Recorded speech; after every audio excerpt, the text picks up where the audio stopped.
Hi, I'm Danielle Knox, and welcome to The Balancing Act. Today, we have the news you can use with a woman's needs in mind. Everything to help balance your life between your career, your family, your health, your home. Go away.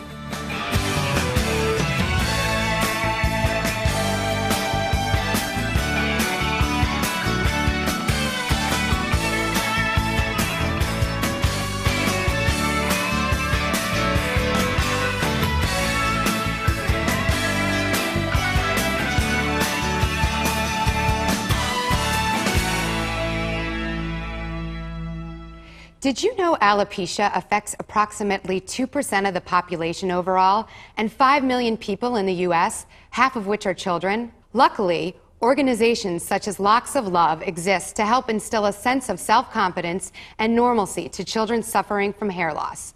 And joining us today is Madonna Kaufman, as well as Jordan Miller, owner of Jordan Jewelry and designer of the Locks of Love necklace. Welcome, ladies. Thank you, Holly. Hi, thank you, Holly. Now, Madonna, I understand that you founded Locks of Love because you yourself struggled with alopecia. I did. In the early 80s, I developed alopecia directly and recovered, which is rare for most people with alopecia. And I was happy that it was over and I would never have to think about it again. Unfortunately, 15 years later, my 4-year-old daughter was diagnosed with alopecia, so it affected me directly and indirectly as her mother. How does Locks of Love decide who they're going to help? Our children, our recipients, mostly have an autoimmune disorder, as you said, called alopecia. It has no known cause and no known cure. Other children that come to Locks of Love are cancer survivors, children who have a handful of dermatological conditions that cause medical hair loss. Now, tell me, how do these hair pieces actually help children's self-esteem? These children lack a sense of self, so they become ostracized from their peer group. Once they get back into school with the prosthesis that we provide for them, they become part of their peer group again. They get their confidence back and they get their self-esteem back. Now, I understand all these hair pieces are one of a kind and very expensive, and they're manufactured to each child's head? They are. They're custom made to fit one child and only one child, and because they're custom made, they're very expensive. They retail for between $3,500 and $6,000. This is a cost that's never covered by insurance, so it's outside of the range of the finances of these families. They come to Locks of Love and they get the prosthesis for free from us. They get to choose the color. Many of them choose a color that they didn't have before they lost their hair. Is this hair donated? Tell me about this This piece is of hair. This is obviously a hair donation. It's bound at the top. It's very important that we know the direction that the hair is growing in. It's also important to know that we don't color treat the hair. When a child chooses blonde, I'll choose this ponytail to go in that prosthesis. We don't mix the ponytails and then dye it blonde. Right. One of the great things about Locks of Love is that you don't need to donate your hair to help. You can purchase the official Locks of Love Magnolia necklace. Jordan, how'd you come up with this idea? The magnolia flower represents dignity and perseverance, and I just felt like these were the perfect traits for someone who wants to support Locks of Love to wear this necklace to show this symbol of their grace and beauty through this life experience. The necklace does come in 3 different versions. There's a sterling silver version, a vermeil version, and a 14-karat yellow gold. They can all be purchased on locksoflove.org, where there's a banner that you click on this and you can go straight to the site to purchase these necklaces. And 25% of the proceeds go directly to Locks of Love. So where can we go to find more information on Locks of Love?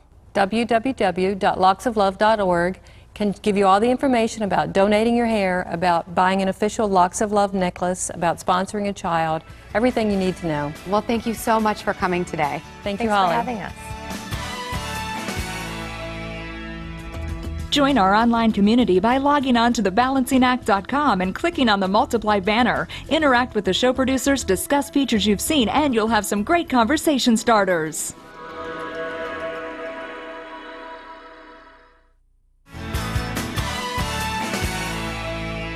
Have you ever been a victim of identity theft? Well, one of our producers has.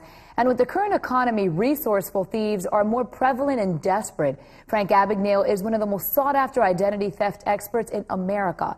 His life was chronicled in the hit movie Catch Me If You Can, and now the FBI and firms around the world use him as a consultant to catch the most elusive criminals and identity thieves. He's here today to alert us their ways and to discuss identity theft prevention. Thanks for joining us, Frank. My pleasure to be here. Thanks for having me. Frank, what was it like to see Leonardo DiCaprio play you in the movie about your life? I thought he did a great job. I was very pleased. I didn't have a lot to do with the making of the movie, but I felt that Steven Spielberg went out of his way to tell the story as accurate as he could. He had the 3 FBI agents that were retired on the set. Leonardo did a great job of portraying a young teenage boy who aged during the movie, and I thought he did an incredible job. I totally agree. And what are the most common mistakes people make when it actually comes to protecting their identity? Well, one is we still write a lot of checks, and we write checks to pay our bills. And one of the things that people do, they write a check to the gas company, and then they walk out in front of their house and put it in their mailbox, and they put the flag up for the mailman, and they go to work. Unfortunately, people drive neighborhoods looking for the flag up. They open the mailbox, and they take out a statement that you've written to the gas company, remove the check from the remittance envelope, and today they use household chemicals and a Q-tip, and they remove who you made the check out to. They remove the amount of the check you wrote, but they leave your signature on the check. Then they make the check out to themselves or some third party and deposit it. Since most of us don't reconcile for at least 30 days when we get our bank statement, they're long gone with the money before you realize they've drained your account. So what I do is I write checks, but I always use a very simple pen called a Uniball pen. It's a very inexpensive, easy way to protect yourself. And it uses a pigment ink. It's very smooth writing, but when I write with it, you can't chemically wash it, you can't change it, you can't alter it. Frank, that is such great advice, but what are the most common forms of identity theft? Well, people steal identities mainly to get credit card in people's names. They steal them to get mortgage in your name, get a loan in your name, get a job in your name, and ultimately commit a crime in your name. There are many people today that are stopped for speeding to find out they have an outstanding warrant for drugs or jumping bail in California because some criminal has used their identity to get booked under, and consequently then they jump bail, and that person has an outstanding warrant on them. So there are lots of reasons that people steal identity, and there are many, many ways to steal one's identities. In order to do that, you only need someone's name, social security number, date of birth. And that's why it's also important to realize that you're only required to provide your social security number to a law enforcement officer upon their request, to a government agency, a municipality, a federal government, state government agency, to the Social Security Administration, to a financial institution where you're getting a loan or opening a bank account, and to your employer when you get a job so they may withhold taxes. That's it. It really is scary. What new technologies are criminals using to rip off consumers? The biggest one, every day there's a new technology, the criminals find a loophole in it. Right now we've gone to so many wireless systems. Our cell phone is wireless, our laptops are wireless. If you're going to do online banking or bill paying or something that involves you giving away your identity or a password or your bank account information, don't do that on a wireless system because the wireless system is usually not very secure. Most systems are not encrypted. And when you do use your computer at home, make sure you have the proper firewalls and encryptions in that landline computer, and you keep yourself safe from that type of technology fraud.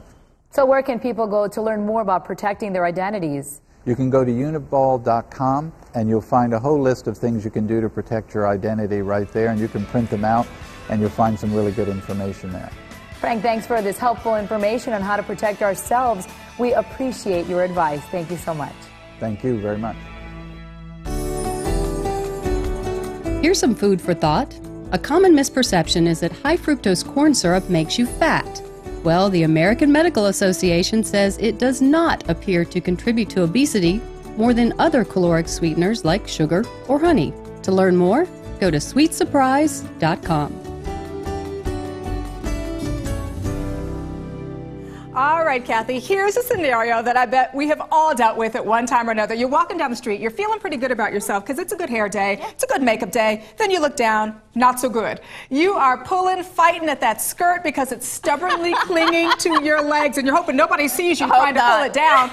It's caused by static cling, which can really cause some of a woman's worst fashion nightmares. And Danielle, we've all been there. We have. Absolutely. But lucky for us, stylist to the stars Annie Jagger is in the studio today to give us tips on how to get rid of those clingy tops, those creepy crawly skirts, and a lot more. And she's also going to fill us in on some great fall fashion tips. Annie, welcome to the show. Thanks for having me. You guys have dealt with, you know, a lot of the who's who in the fashion business and the celebrity business, and we're talking about, for you, people like, you know, Jamie Foxx, Jessica Simpson, Amanda Bynes. Talk to me about some of the hottest fashion tips for the fall, because you've got to know it all. I do. I have to research it all year round. But this fall, some of my favorite things are bright colors, knit hats, jewel tones, chunky sweaters, and the classic opaque black tights. Ah, that's great. Yeah, that's a good one. Yeah. You know, what also is interesting to me about you is you have to carry around a stylist kit that's like most people's, you know, luggage when they're going on vacation for 2 weeks, because it's enormous. It's enormous because you really never know what you're going to encounter on a daily basis, right? Yes, and God forbid you don't have something.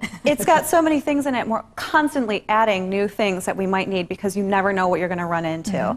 But one of the most important things that I have in there is static guard, especially in the fall and winter months. Right. Why is static guard such an important thing to have for you? And how do you use it on a lot of the items you have? Well, aside from just like the static cling on a dress, which is you how we would normally use it. Sure. You can spray it on the inside of a hat, for example, to avoid crazy flyaway hairs. You mean called hat hair? Yeah. Spray a little bit. Throw it on your head. When you pull it off, you're not going to have nearly as many flyaway hairs. It helps solve that problem. What are some other fall fashions where static guard can come in handy? Well, I love the idea of it becoming a classic now, wearing the opaque black tights. Oh, that's beautiful. I love that with, as well. You know, Looks a fun little dress in the fall before it's, you know, before you're getting into too many heavy garments. I like to wear 2 pairs of tights because it makes them that much more opaque. It almost looks like a pair of black leggings.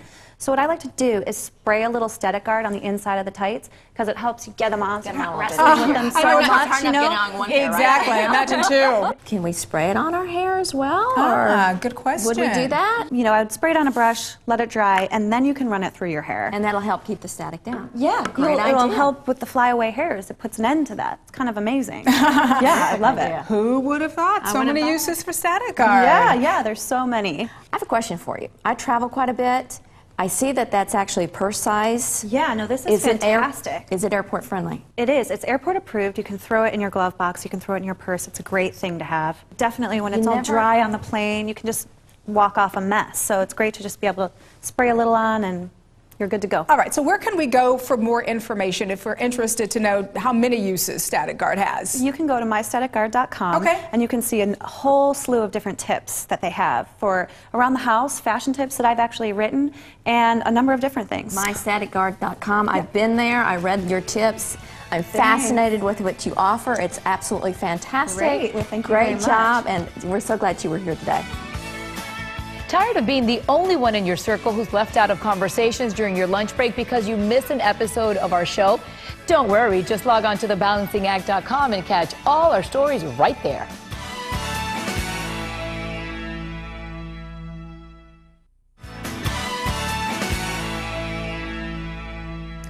All right, so how many times have you heard this? Mommy, can I have a pet?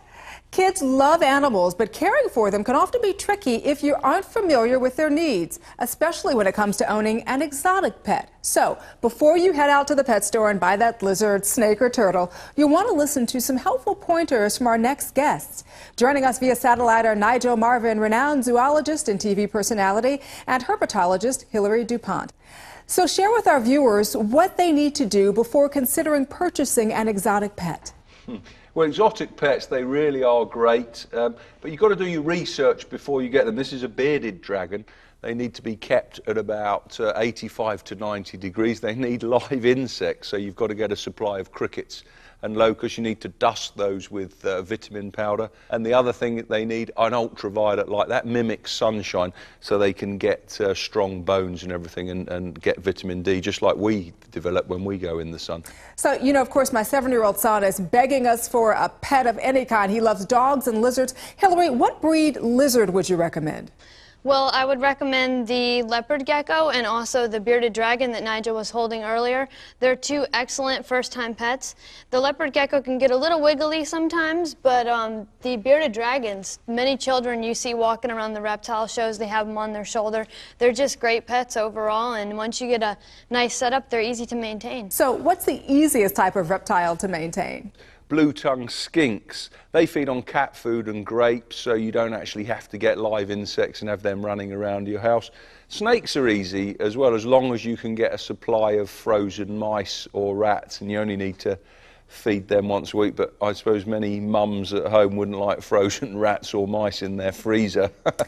I know the question a lot of parents out there have: how does the cost of caring for a reptile compare with those of more common pets like a dog or a cat? Well, the initial cost when you're getting a reptile enclosure, it seems a little pricey, but once you have your UV lighting, your vitamins, your decorations and everything, basically the only thing you really need to maintain them is to feed them weekly if they need fresh vegetables or crickets, and to change out their substrate, and that's all reasonably priced, so you're not putting big cost into a reptile. You know, Nigel, I've been hearing several reports that people are really actually pulling reptiles from the wild at alarming rates. As responsible consumers, what should we do to be sure that we are conserving these exotic species and preventing their extinction? Well, reptile pets, you should never pick up a tortoise, pick up a lizard in the wild. I mean, just buy them from a reputable dealer. Captive bred animals. These bearded dragons, they've bred hundreds of generations in captivity. They don't have parasites. They're used to being kept in enclosures. But to pull one from the wild, you get a frightened animal, and they really are not ideal. And of course, there's not enough left in nature. We've destroyed the habitats. Nigel, where should our viewers go for more information and reputable online references? reptilestv.com, that's a great source of information. Hilary's a star on that, so you can learn about keeping animals in captivity. I'm on it every now and then as well, so it can't be that bad. And it's get a lot of DVDs and good things there to learn about keeping reptiles. And the key to it is to get the enclosures set up, the right heating, the right foods, before you ever get the animal. And then once that's all set up, they make lovely, wonderful, beautiful pets. Thank you. Nigel, Hilary, thanks so much for being with us today and sharing that great information. Research shows eating one avocado a week may help shed unwanted birth weight and may help prevent some cervical cancers. Interestingly, it takes up to 9 months to grow an avocado. Avocados and eggplant target the health and the function of the womb and the cervix and look just like these organs. Join our online community by logging on to thebalancingact.com and clicking on the Multiply banner. Interact with the show producers, discuss features you've seen, and you'll have some great conversation starters.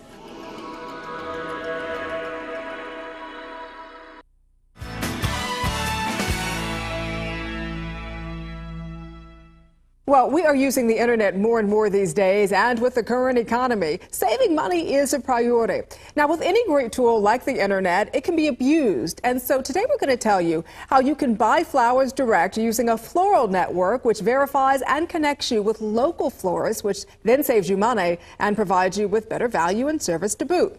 With more on this is Brock Atwell, president of flowershopnetwork.com. Hi, Brock. Hey, Danielle. Thank you so much for being here with us. It's good to be here. You know, people do it every day, all day long, but why do people like to send flowers so much? Well, flowers are a great way to let your loved ones know that you're thinking of them, whether it's a funeral, get well, congratulations, and of course, I love you.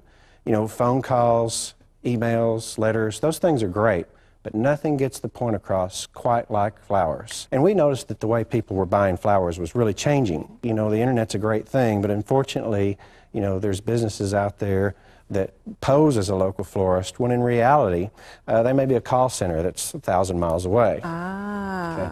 And what they do is they take the order, and of course they take a commission off the order and pass it through a middleman, and you really, when that happens, both the florist and the person buying the flowers comes up short. So you think you're ordering from a florist in, say, you know, New York City in your particular neighborhood, maybe when in across fact the continent. And so I think the question is what kinds of questions should you ask your local florist? Because a lot of people who buy flowers don't necessarily know what they need, what they want. They just know they want something pretty. Right. Well, we've already discussed that, you know, what the items are, you know, what's available. You know, another important thing to ask about is delivery times. So I'm looking at these beautiful flowers here, Brock, because they're absolutely stunning. Now, these came from a local florist in the area, right? Yes, that's correct. You know, I just went to Flower Shop Network and and found a florist there in the area, and it was Petal Designs, and I called Dan, and I think he did a fantastic job of arranging those, don't you? Absolutely did. Those roses, I have to tell you, are absolutely beautiful. The lilies as well. Yes, I like the roses. And I guess that's one of the great things about your network is that when you do use your network and you're able to contact the local florist, you'll end up with a beautiful arrangement like this. So there's never any worry about what you're going to get. That's right. One of the great things about that. And is there a website for this awesome network? Because I'm sure there are a lot of people out there now who are like, okay, I need to use this. Absolutely. Our website is flowershopnetwork.com. You simply go to it and put in the city and state that you're wanting to send flowers, and we provide a listing with the phone number, and also for those that like to shop at home, there's a link where if the florist has their own website, you can go directly to them. We take the guesswork out of it and verify that it is a true local florist. Oh, wonderful. Well, you have done great here today. We appreciate you being with us. Thank you. It's a pleasure to be here. Thank you.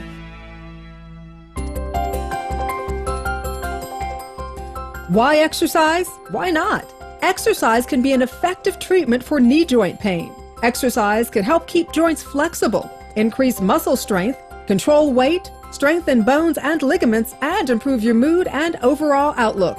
There's no reason not to. I'm Danielle Knox, and thanks for joining me on The Balancing Act. We're so glad to be here for you every weekday morning. Stay tuned tomorrow for more of the latest and greatest to help you balance it all. We'll see you tomorrow.